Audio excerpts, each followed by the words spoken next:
Senhor presidente, eu ouvi atentamente, né, aqueles que se colocaram aí a comentar sobre a questão do projeto, sobre a questão do pedido de vista.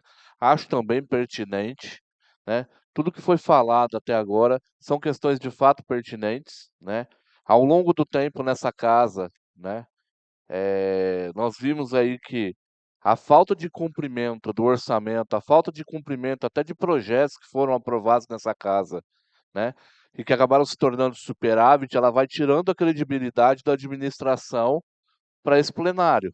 Então, se hoje o plenário se posiciona dessa maneira, né, é, é justamente o fruto que a administração está colhendo, né? Eu acho difícil a gente acreditar que mudanças substanciais sejam feitas na lei orçamentária anual, né, com a LDO dessa maneira. É a oportunidade da administração também corrigir essa questão. O Tribunal de Contas aponta já de tempos a questão de vaga em creche. Nós temos uma demanda reprimida gigantesca e nós temos uma demanda latente, né? Porque à medida que as crianças vão nascendo, elas vão precisando de creche, as famílias precisam trabalhar, né, para trazer o sustento para casa. Nós temos também demandas não só na educação, nós temos na saúde, né?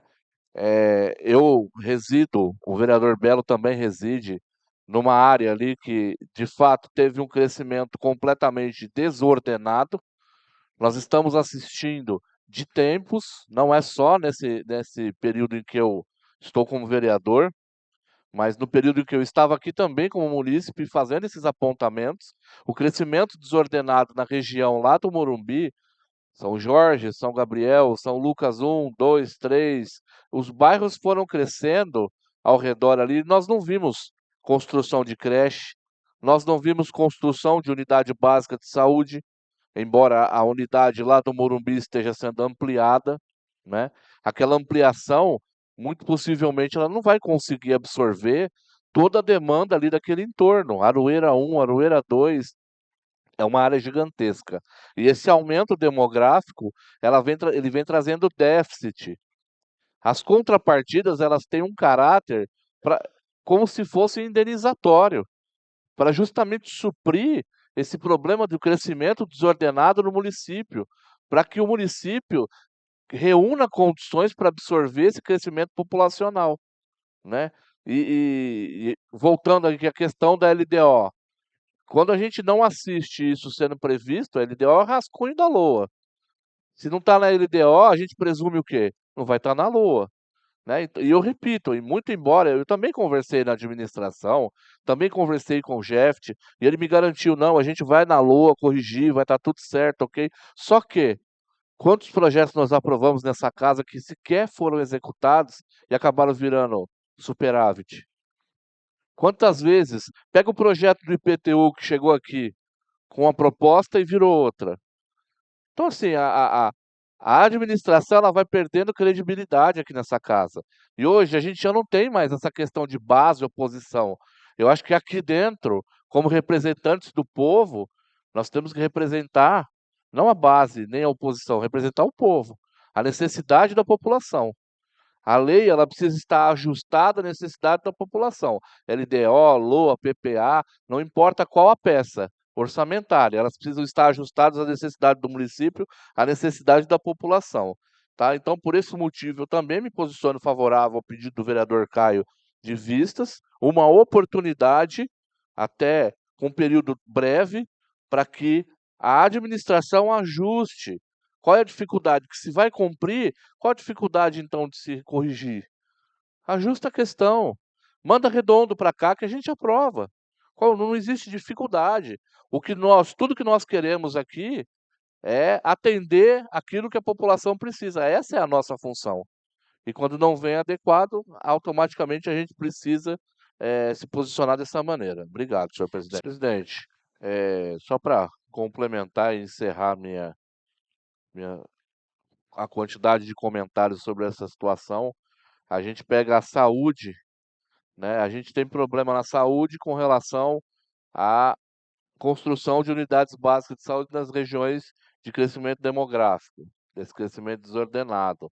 A gente tem a classe também da enfermagem, né? Nós temos dentistas, nós temos outras classes também que fazem lutas aí para que seja respeitado o seu piso, né? A enfermagem, que foi tão exigida ali na pandemia, bateram bastante palma, mas palma não enche bolso, palma não enche barriga e palma não paga conta.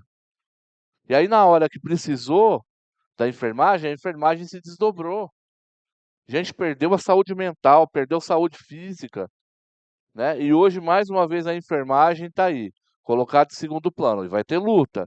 A enfermagem não vai se render, não, tá? Nós pegamos a questão da educação, nós temos um problema com as creches. A Dalva levantou uma questão importantíssima. O CRAS não está aí na lei de diretrizes orçamentárias. E aí, como é que vai fazer? As pessoas hoje já reclamam, demora do atendimento. Não estou dizendo sobre o atendimento do CRAS. Eles se desdobram. Conversei com a Anne hoje, eles estão com um funcionário a menos lá, estão se matando para trabalhar, e estão fazendo um trabalho excelente. Mas para o tamanho da cidade, para o tanto que cresceu, é insuficiente. Então não adianta, abre loteamento daqui, dali, abre, abre, abre. Detalhe, loteamento não é aprovado pela Câmara. Porque se fosse aprovado pela Câmara, eu garanto para vocês que não tinha esse monte de loteamento espalhado aí, dessa maneira que aconteceu. Você pega meio ambiente, tem um TAC com o Ministério Público. A redução no orçamento que aconteceu lá na Secretaria de Meio Ambiente para causa animal, não está aqui também. E tem um TAC que o Ministério Público fez com o município para cumprir um processo judicial, né?